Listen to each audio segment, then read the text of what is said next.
In die stilte van hierdie gebou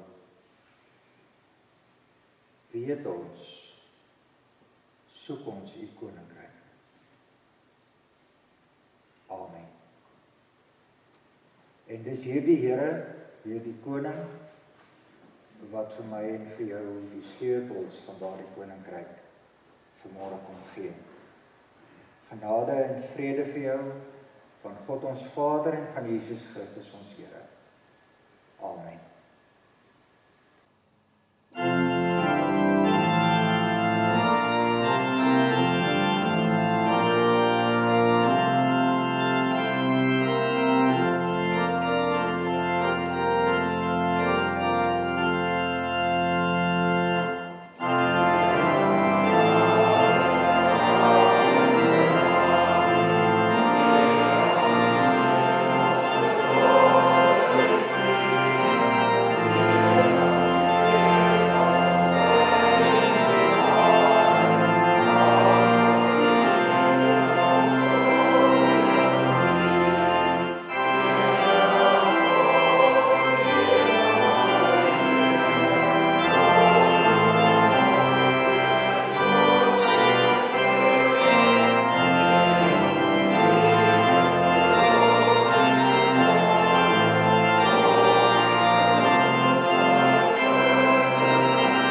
jy in gesprek is met 'n gelowige of 'n ongelowige en hy vra of sy vra vir jou, wat moet ek doen om te wys dat ek nou 'n kind van die Here is?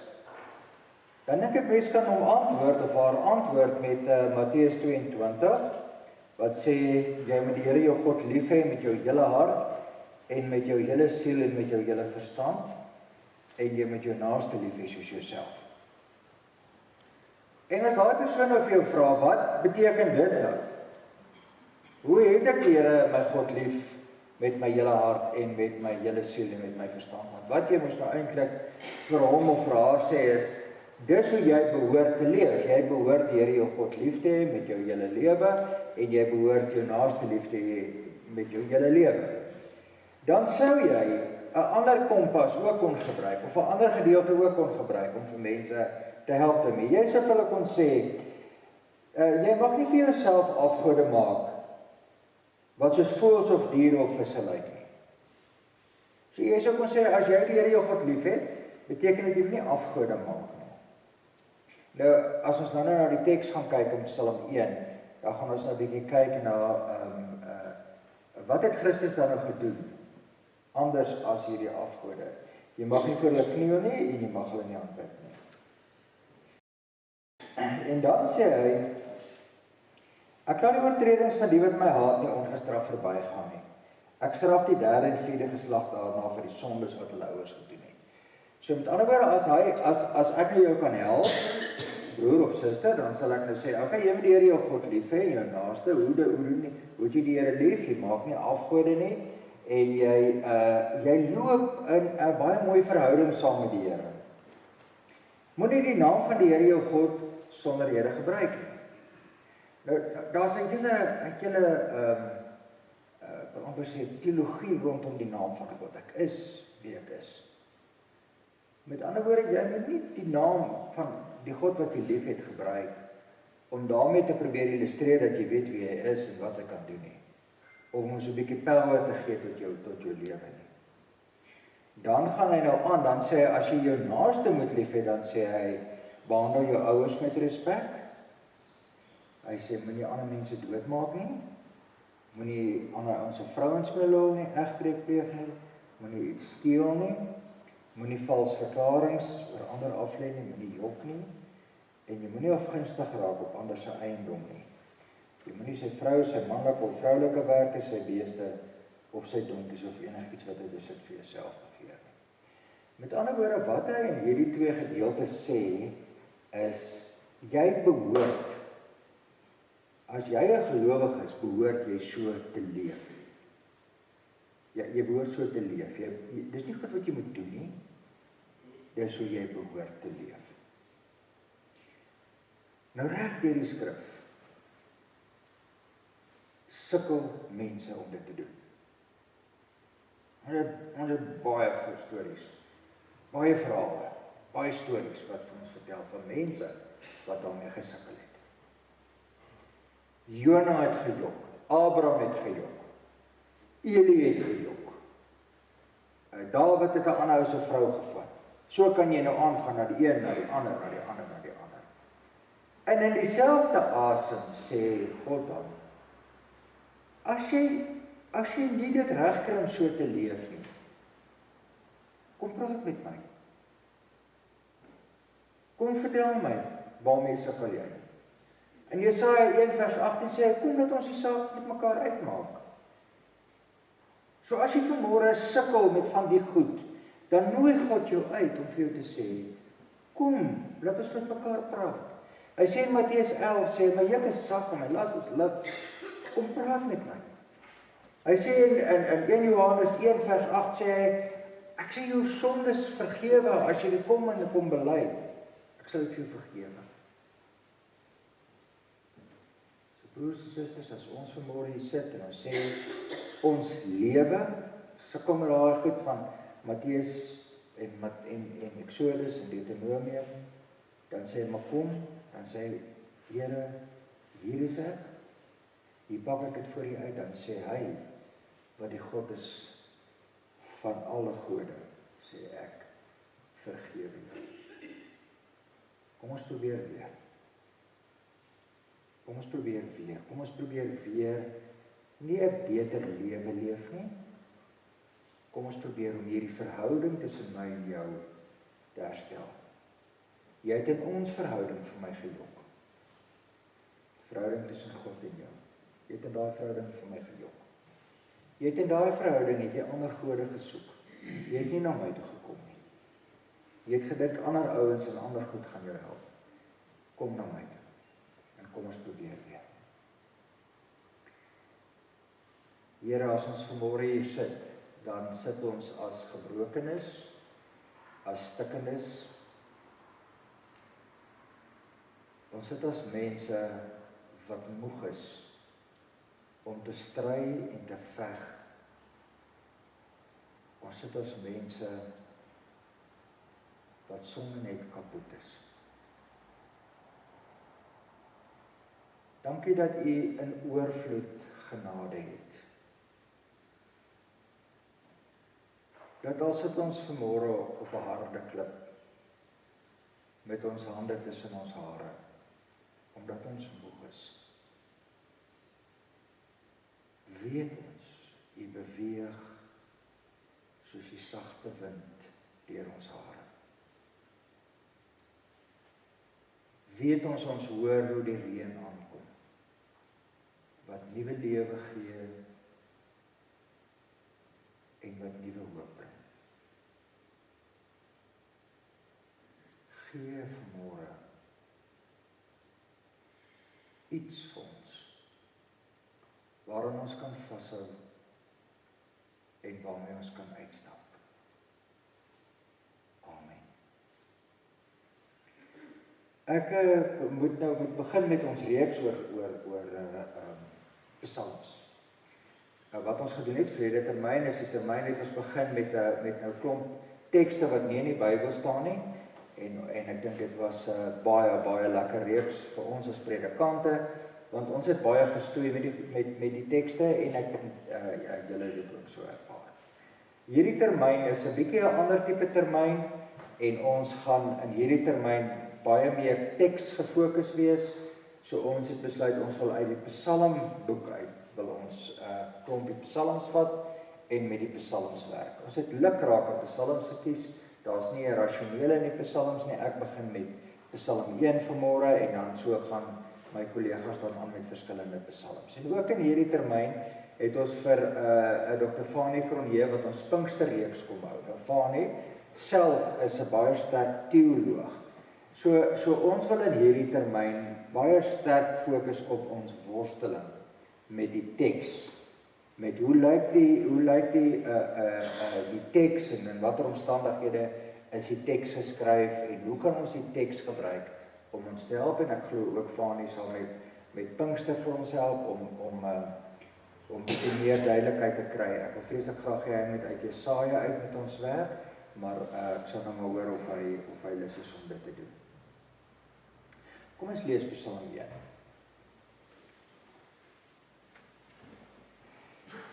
Ek ken eintlik die Psalm met die kop. Dit gaan goed met die mense wat die raad van die goddeloses volg nie, wat nie die raad van die goddeloses nie met sondaars omgaan en met ligsinniges saamspan nie, maar wat in die woord van die Here sy vreugde vind dag en nag oordink.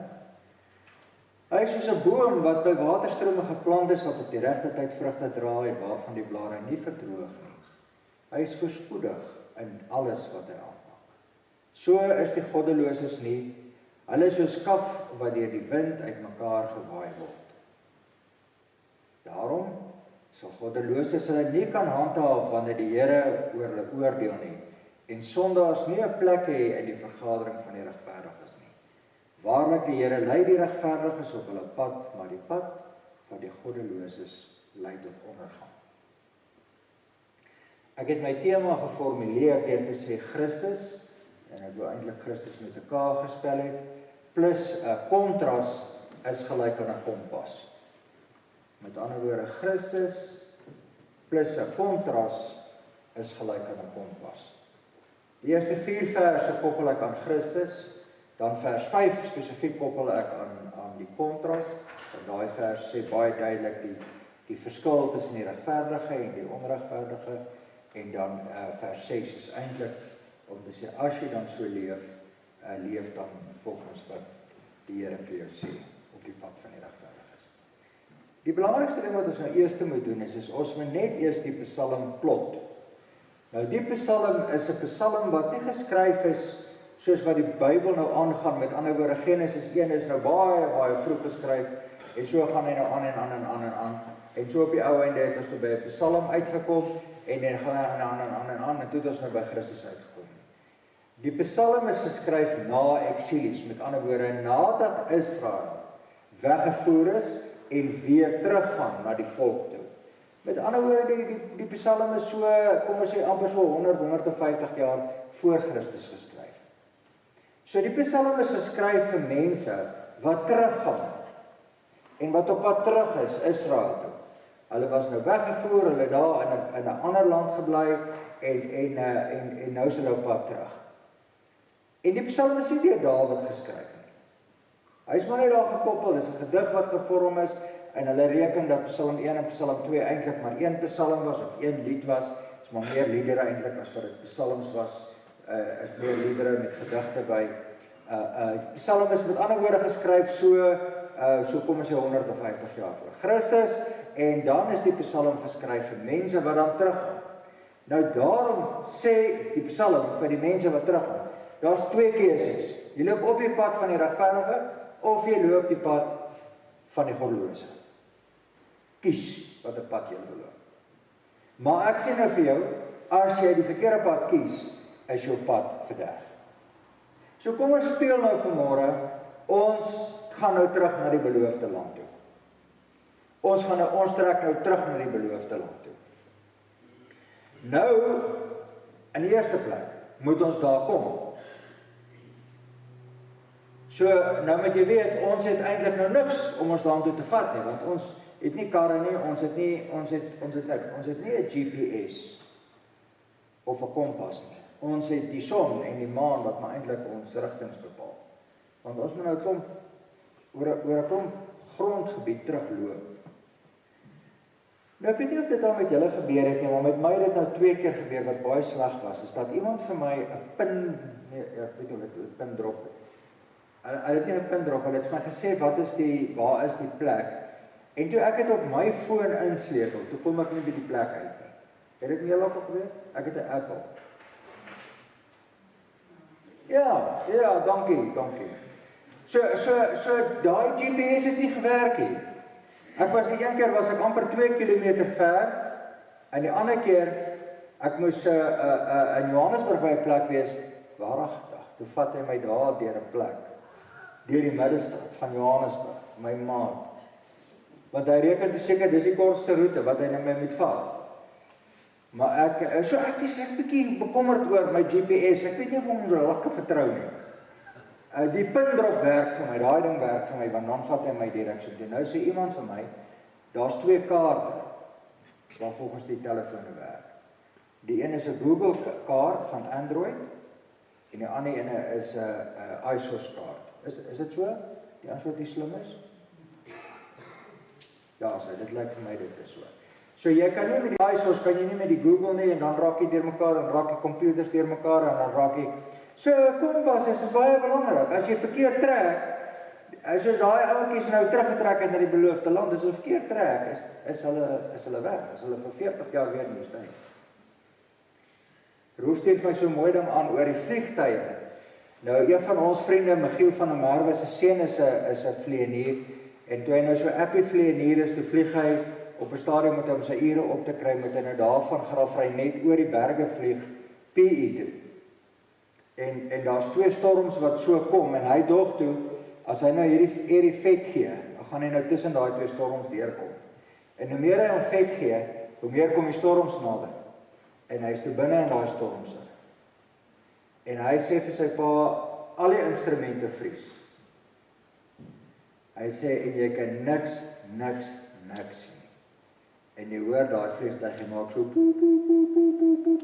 So nou weet jy nie of jy afvlieg, of jy sê, hy sê, jy het nie 'n idee waar jy mee vlieg nie.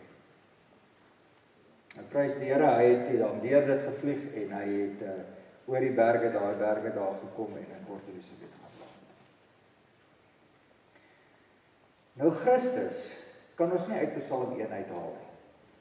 Ja, ek wil nie Christus uit Psalm 1 uithaal nie. Want ons is Nuwe Testament mense. So wanneer ons dus praat oor trek, wanneer ons praat oor kompas, wanneer ons praat oor hoe ons moet leef, kan ons nie anders as om Christus daarin te lees nie. So ek wil graag Christus daarin lees. En ek wil fokus op een of twee van sy eienskappe. Die een eienskap is, Christus is 'n deur. 'n Deur. Jy kan nie aan die ander kant toe gaan, as jy nie deur die deur gaan nie. Dan hoor jy kan nie in die hemel kom, as jy nie deur die deur gaan nie. Hy is die deur, jy moet deur die deur gaan. Daai deur lees ons van toe die voorhangsel geskeur het. Nou vat jy homself terug.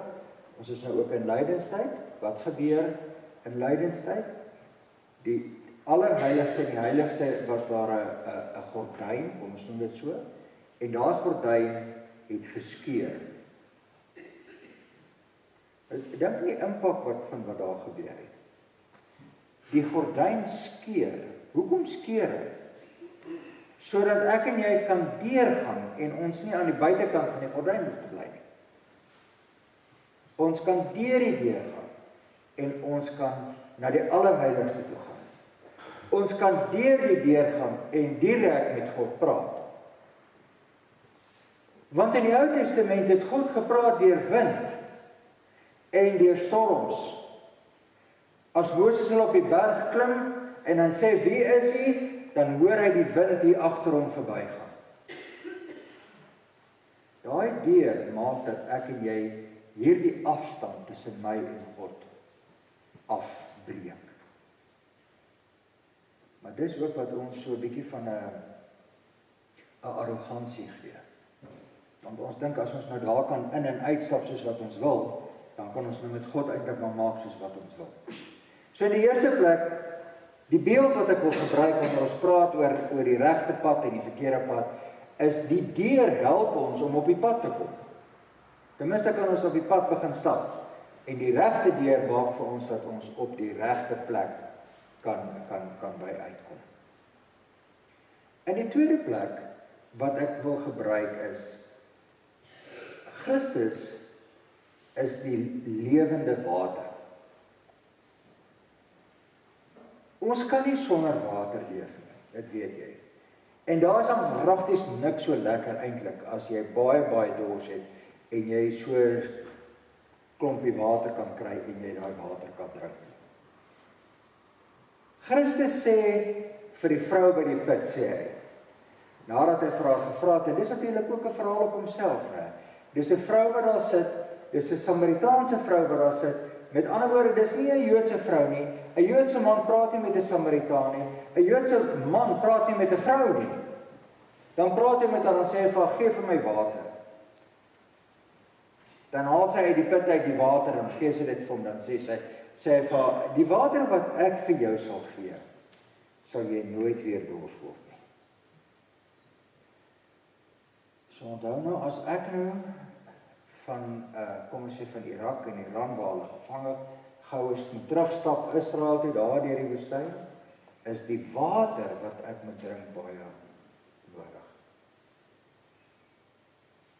Die deur het gemaak dat ons nou terug kan gaan, nou het ek die water nodig om terug te gaan. Die derde beeld wat ek wil gebruik van Christus is lig. En ek het al baie daarvan gebruik gemaak deur te sê, 'n kers is eintlik 'n baie interessante ding. En ek weet nou nie hoeveel lumen is hierdie kers nie. Maar ek dink julle kan hom almal sien. Ek dink nie is iemand wat hom nie kan sien nie. Lig het die vermoë om goed oop te maak, dat jy kan sien. Christus sê, ek is die lig vir die wêreld. Johannes 1 is so 'n kragtige teks wat sê, en die lig het na die wêreld toe gekom en die lig het onder mense kom woon. So wanneer ek worstel oor hoe ek moet stap, dan kan ek besef, ek is nie in 'n tronk nie, die deur is oopgemaak. As ek besef die deur is oopgemaak, dan kan ek besef, ek het water vir my reis. Ek is okay, ek het genoeg water. En as ek bekommerd is oor dat ek in die nag moet reis, moenie worry nie. Die lig is daar. Wolkkolom, 4 kolom in die dag, wolkkolom in die dag en 'n 4 kolom in die nag.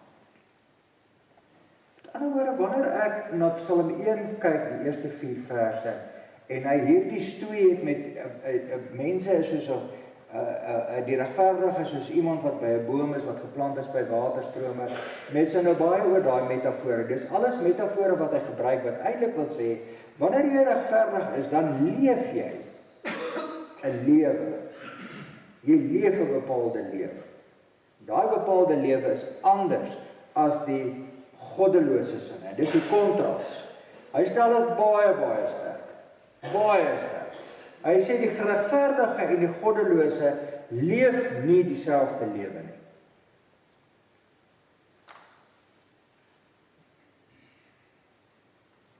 Het jy al mense daai kontras gesien by mense? Het jy al vir jouself gesê, omdat ek 'n gelowige is, gaan ek nie dit en dit en dit doen nie. Kontras.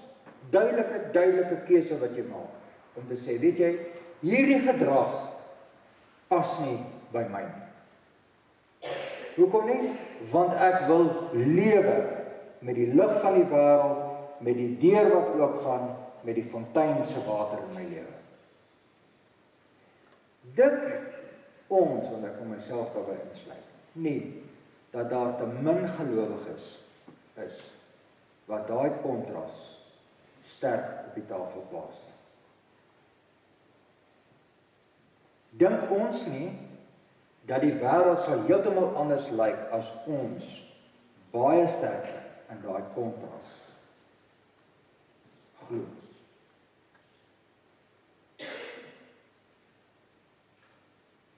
Die probleem is natuurlik dat ons verskil oor hoe die roete lyk. Aan die ander woorde, ons het nou gehoor wat Christus is of wat die regverdig is en ons het gehoor dat dit is 'n kontras. Nou is die vraag is, okay, ons wil nou daai kontras lewe. Nou is die vraag, hoe leef ons nou daai kontras? En dis waar die kompas is. Dis waar die kompas is. Daarom is 'n kompas so belangrik. En die kompas wat ons wil gebruik is maar goed wat uit die Bybel uitkom. Is soos Eksodus 20, is soos Deuteronomium 6 en Deuteronomium 10, dink ek is ook 'n baie mooi voorbeeld. En Matteus 22, dis voorbeelde en dan kan ek Efesiërs uithaal en al daai ongelooflike mooi tekste wat Roel vanmôre gelees het om aan te dui, dis kompasse wat die Here ons gee om deur die deur te gaan en in die lig te loop en die fontein van die lewe se water te drink. Ek wil 3 goed sê wat ek dink wat nie deel van die proses moet wees nie. Godsdiens, my geloof in Christus, is nooit 'n private ding nie. Is nooit privaat nie. Ek kan nooit sê, my godsdiens is myne, en eintlik het dit niks meer te doen. Dis net nie waar. Dan verstaan ons iets van die kompas en die deur nie. Want wat doen die deur? Die deur maak oop na buite toe, maar die deur maak oop van buite af binne toe. Die deur maak interaksie oop. Ek kan nie die deur toemaak nie. Ek kan nie eksklusief raak in my geloof en sê, weet jy, ek wil nou niks met niemand te doen nie, want ek het nou eintlik die Here gevind en so ek is nou okay en weet jy, ek is nou regtig jammer vir jou. Ek gaan die dominee stuur om met jou te kom praat. Jy kan nooit dit 'n privaat ding doen. Hoekom nie? Christus se hele lewe was nie privaat nie. Sy hele lewe was niks privaat. Hy was die newsmaker of the year.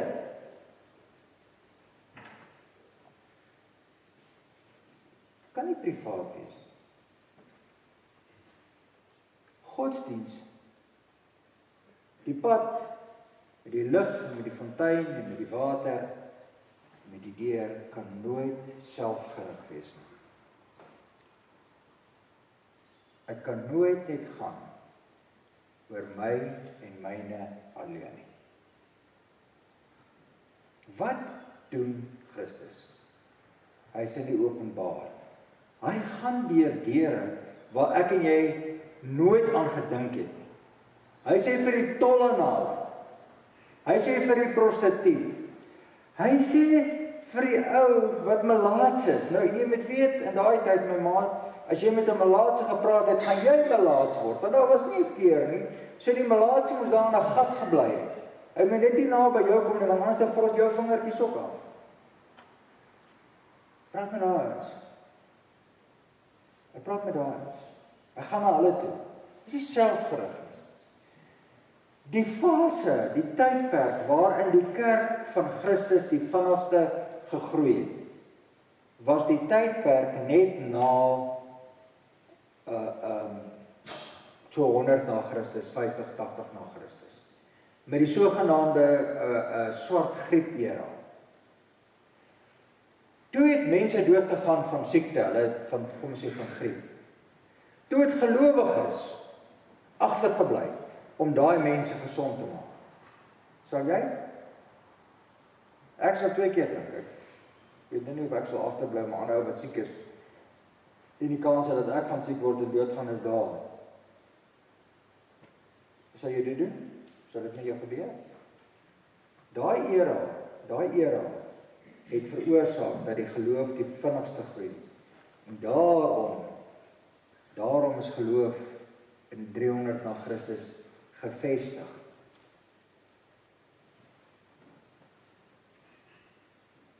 Godsdiens is nooit selfgerig. Here help my sodat ek hierdie transaksie kan kry. Here help my sodat ek hierdie gesondheid kan hê. Here help my dat ek hierdie transaksie kan kry sodat ek genoeg het om vir ander te kan gee, vir die kerk te kan gee, vir armes te kan gee. Help my dat ek gesondheid kan hê, dat ek met ywer mense kan dien en mense kan groot maak. Here help my sodat dit wat ek doen so kan wees dat ander voordeel daaruit trek. Ons kom uit 'n kulturele era uit 'n era waar ons groot word wat alles oor onsself gaan. Alles oor onsself. En godsdiens is nooit gierig nie. Is nooit gierig nie. Dit is nooit privaat nie. Dit is nooit selfgerig nie. En dit is nooit gierig nie. Ek is daaraan geseënd en ek sit 'n nommerplaat op my motor. Dan ry ek nou nie 'n skedonk van 'n motor nie. Ek dink dis so ietsie van 'n gierigheid. Dis nooit gierig nie. Dis nooit inhalig nie. Dis nooit flamboyant en weet jy, ek is vermaaklik oor wat ek bereik het in my godsdiens en hoe oulik ek is en hoe toegewyde gelowige ek is en wat ek nou daarmee gaan regkry. En ek wil net nog hê en ek wil net nog hê en ek wil nog sterker word en ek wil nog groter word want ek mag dit kry, ek is selfgerig, dis myne, dis my privaatheid. Nou sit net die blokke vir 'n oomblik by mekaar. As ek dan kontraste het en ek sê vir myself, waar sien ek hierdie goed? Dan dink ek ons sien in die kontraste met geloof baie eerder en baie makliker mense wat selfgerig is, wat gierig is en wat privaat is. Ons sien dit baie makliker. Mense sou baie makliker vir jou sê, weet jy, niks met jou te doen nie. My way is my way. Ons sien baie min mense wat met kontras na die ander kant toe val. En mense na die ander kant toe help. En weet jy, dis regtig nie moeilik nie. Dis regtig nie moeilik. Dis soms om die ou wat voor jou staan, wat sukkel om sy geld uit sy beursie te kry, te sê, weet jy, ek betaal hierdie R12, hierdie R40 vir jou. Is regtig nie moeilik nie. Die ou wat langs jou staan en sy battery is gedaan om te sê, weet jy, ek help jou gou. Ek het 'n jumper cables in my kar. Om te stop en te sê, weet jy, hoe gaan dit met jou? Gaan dit goed met jou? Waarmee kan ek jou gou help? Om 'n WhatsApp te stuur. So weet jy, ek dink vandag en ek weet jy gaan deur 'n swaar tyd. Dit is regtig nie moeilike goed om deur die deur te gaan en om met water te gaan, uit te gaan en met lig uit te gaan nie. En dis die kompas. Die kompas is nie 'n kompas wat sê hierdie 10 reëls moet jy nou nakom. Jy moet nou hierdie 20 reëls nakom. 'n Kompas is wat sê dis hoe jy leef. Dis hoe jy behoort te leef. En wanneer ek en jy op daai roete gaan, dan is die wonderlike dat daai roete ons al dieper en dieper en al nader en nader as 'n regverdige wat langs waterstrome geplant is wat leef. Wat sy vrugte gee op sy tyd. Wat van mense vrugte gee wanneer hulle weet en wanneer ek en jy weet hoe dit nodig. Ons gaan nou in die psalmreeks in en ons gaan nou in Pinkster in die Paastyd in. Kom ons worstel met die Here oor hoe ons kompas moet lyk. Gaan sit 'n bietjie en skryf neer, wat is die goed wat jy dink? Wat is jou ware nood met jou kompas? Goed wat vir jou naby in die hart. En onthou dan net, elke keer is nooit privaat, is altyd verander. Dis nooit selfgerig. Dis altyd om ander te bemagtig. Dis nooit gierig nie. Dis altyd om ander se dors te les, se lig te laat skyn. Amen. Here, ons is nie vir net 'n kameel. Ons is nie vir net hier om 'n verskil te maak, om te leef as mense van. Ek is seker soos wat ons saam deur hierdie teks gestap het daar name in ons kop opgekom van mense wat ons weet wat swaar kry, mense wat ons weet wat arrogant is, mense wat ons weet wat ver van U af beleef, mense wat ons weet wat ook goed is vir ons, wat vir ons baie keer in ons lewe alles 'n klein slukkie water gegee het. Dankie vir hulle wat dit gegee het. Dankie vir hulle wat arrogant oor ons lewenspad kom. Dankie vir geleenthede om 2-2 uit te gaan, soos Lukas 10 sê. Amen.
ons Here Jesus Christus en die liefde van God, gemeenskap van die Heilige Gees, die kompas in die lewe bly. Amen.